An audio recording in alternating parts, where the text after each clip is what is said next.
I'm Don, and this is Dot Gardner.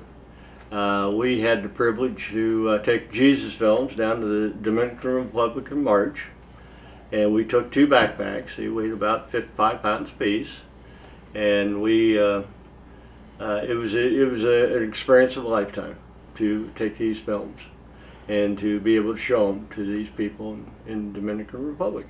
We went standby. First miracle was we got there and back without a single hitch. The Lord provided us with seats together and didn't have any problems. They tell you never fly standby during spring break. But we did. We did, and we made it. Had seats together on each flight, 4 flights. So, let's arrive into the airport at 4 o'clock in the morning. We had a 5:45 flight to Miami. That was our connecting city to San Domingo.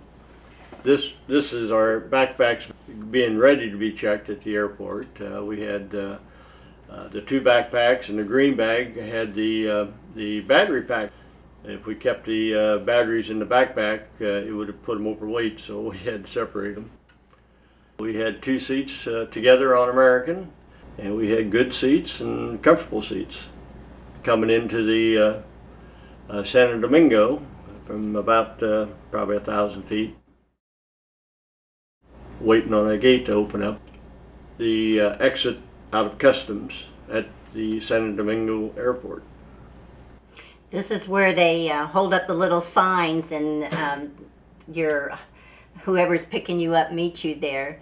And that was our first alarm. We walked out and didn't see anything with our names on it, so we walked around for a little bit looking, and finally our hostess arrived and greeted us and packed all of our stuff in the back of their little 4x4 pickup, and we were off on our way. On the way to the mission house, we had to stop and buy groceries for our 2 days or 3 days we was there. So this is our hostess and Dot selecting our food for the trip. The Dominican Republic's version of Walmart.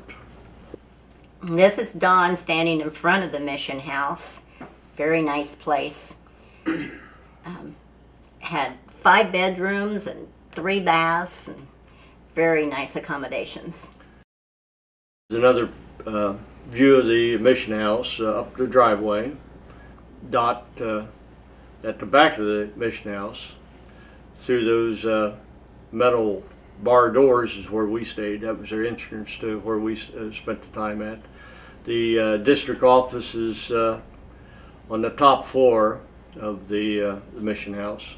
The street behind the mission house, as you can see, that's the neighborhood's quite a bit different behind the mission house. There's a lock gate that goes outside, and we went outside and view down the street behind the mission house, the view up the street behind the mission house.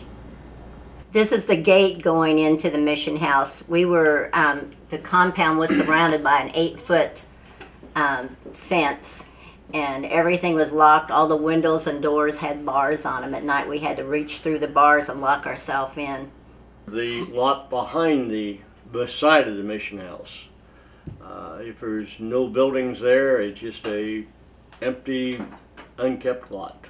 The view down the street from the mission house being on the right, and some nice houses in this neighborhood. The view up the street from the mission house, and the house on the left there is kind of a mansion. It's really a nice, big, well-kept house.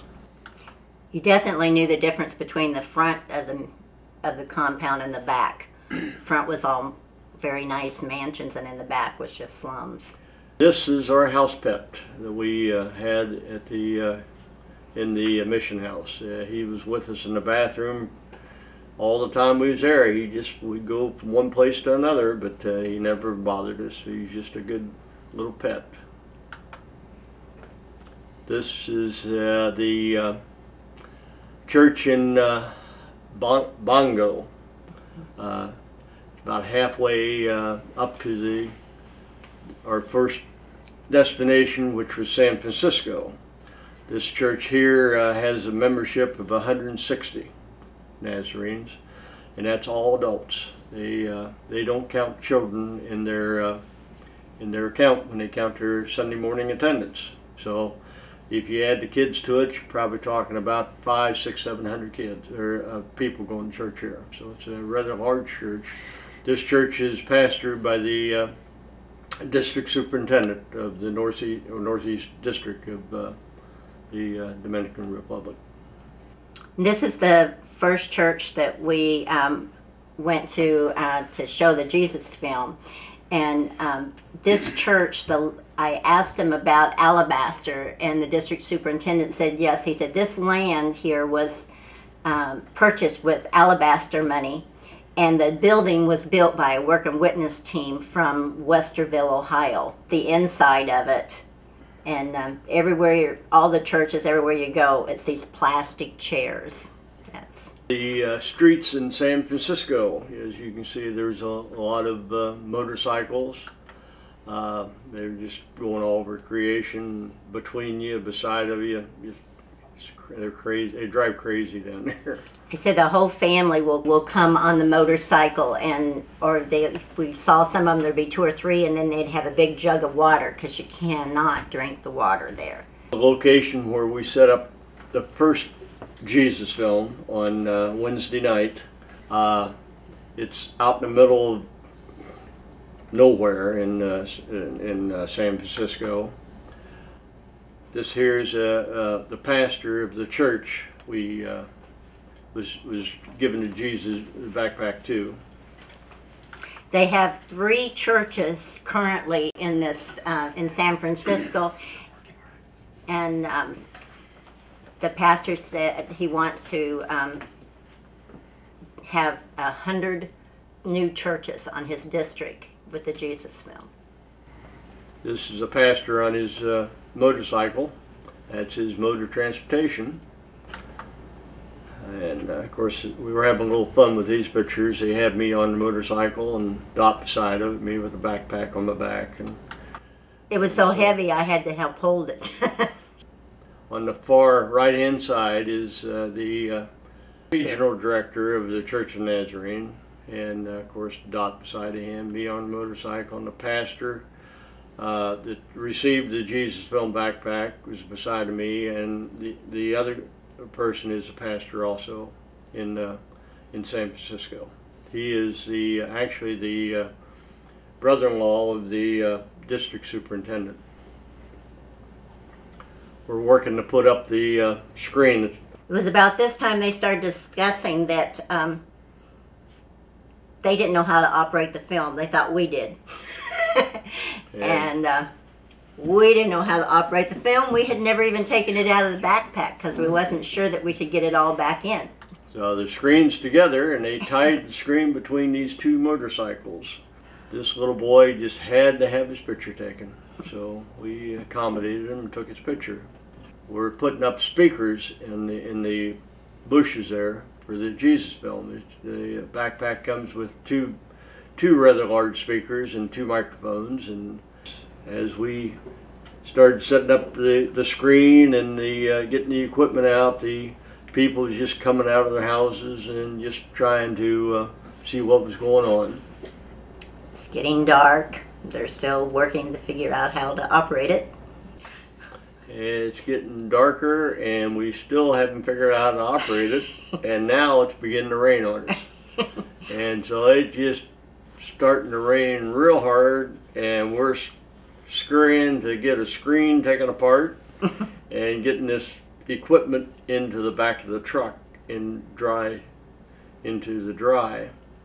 So we had to pack it up and go home. On the way to the second location where we showed the Jesus film, which was Hato, Mayo, which was about 2 hours the other direction out of San Domingo. This is a small bumpy road up to Hato de Mayo. Very rough. Each day we left the compound about 2:30 and we would get back around midnight. 2-hour ride out, 2-hour ride back.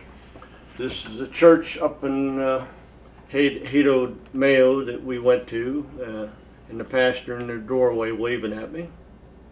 Inside the church,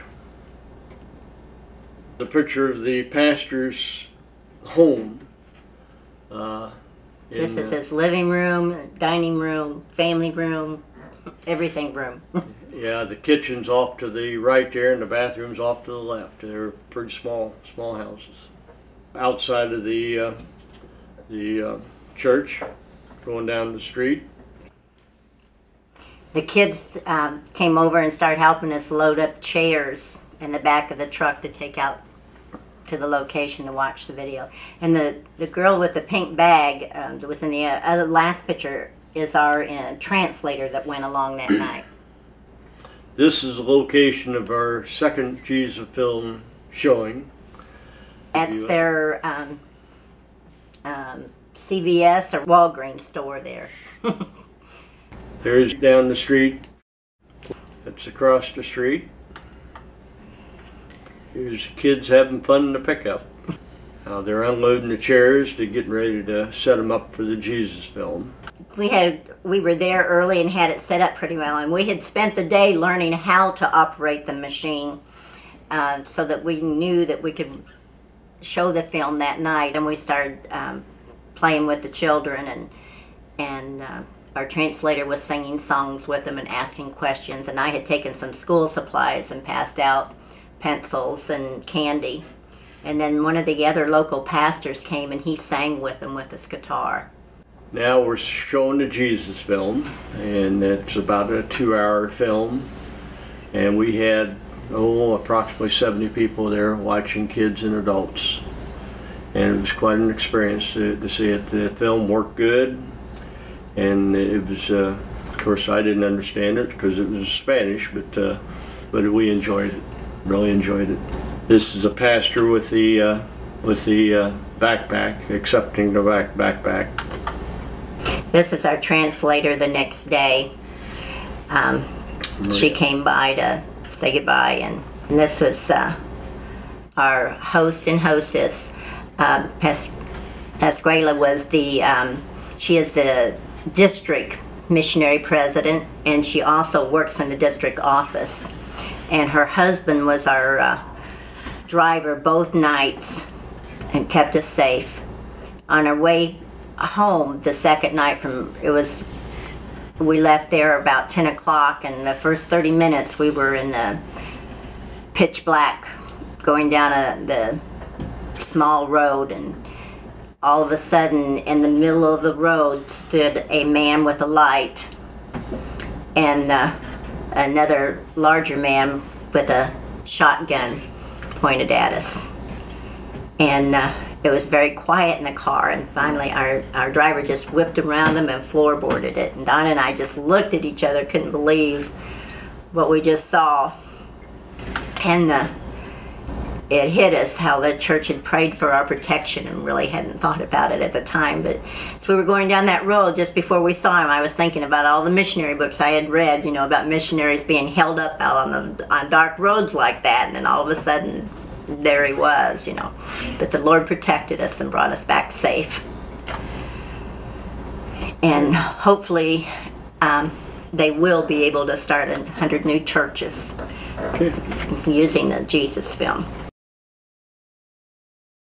What was that thing that happened that you should have got a picture of that you didn't? I wish we could have gotten more pictures of the houses where they lived, because their living conditions much different than ours, and they're accustomed to it, they accept it, but people that I know would not live in those conditions, and because their bathroom is cold cement bathrooms, no tile on the floors or anything, and just a stool and the one we went into had the pastor's home. Yeah, it had you had a tub of water. You had to get water out and put it in to flush it because you didn't have water hooked up to it, and it just and this was the pastor, of the church, and it just they accept it, and that's the way they live, and you know, they're good, honest people, but that's just the way it is. It's just the way they live. The second house we went into was probably, it was worse, and you know, we. Now, after the Jesus film, we'd like to use the bathroom before we headed down the road, and the pastor said, "Follow me," and he took us down this back road to, I'm not sure whose house it was somebody that he knew, and she invited us right in, just, you know, like it was anything, and she had a mansion to share, you know, and she showed us where the bathroom was, and we used it, and they had a garden hose in the shower. That was their shower, it was a garden hose, and very primitive. But I was just amazed how happy these people were. And you count your and they blessings. have nothing compared to our standards. You know, our kids' iPods and, you know, iPads and computers. I was carrying more with me money-wise than these people make in a month, you know, because my cell phone and you know, it's just amazing that they're so happy, and these churches are growing down there, and I think it's just a tremendous mission. Well, their churches, compared to ours, didn't look like a whole lot, but they were so much nicer than their homes. I mean, they were very nice, and this is the Dominican Republic is a district now. It's up and running, and they're self-supporting. And their median income is $400 a month. For the average person. Yeah. Where we And most of them we saw, I think, was probably could have been less. I think down there, you're either rich or you're poor. There's just not much in between. You know, there's no middle class. We've got a big middle class here, and then we got the rich people, we got the poor people. They've got the rich people, and they got the poor people. There's just nothing in between. And the majority of the people are poor people. And it's just, it's amazing how happy they are with what they've got. What about the film showing itself? You said there were about 70 there. Did you tell us how many that came forward? There was probably 10 or 12. Yeah. We didn't see a lot of the children there. The pastors had worked with, and they knew them, and I think a lot of them were probably Christians. But one man who came over and was helping us, that spoke pretty good English, Yeah. was asking me, "Are you going to have a VBS for the kids here tonight?" And so, you know, he knew, he was familiar with Vacation Bible School anyway. And so I think a lot of them there probably were Christians. And I know that the group that was showing the film with us, they had seen the Jesus film, the pastors and that. They just hadn't operated the equipment. Mm-hmm. And they applauded when different things would happen. When Jesus healed somebody and when he arose, different things, they would applaud. Yeah, I think that's a custom they have down there. It was quite an experience.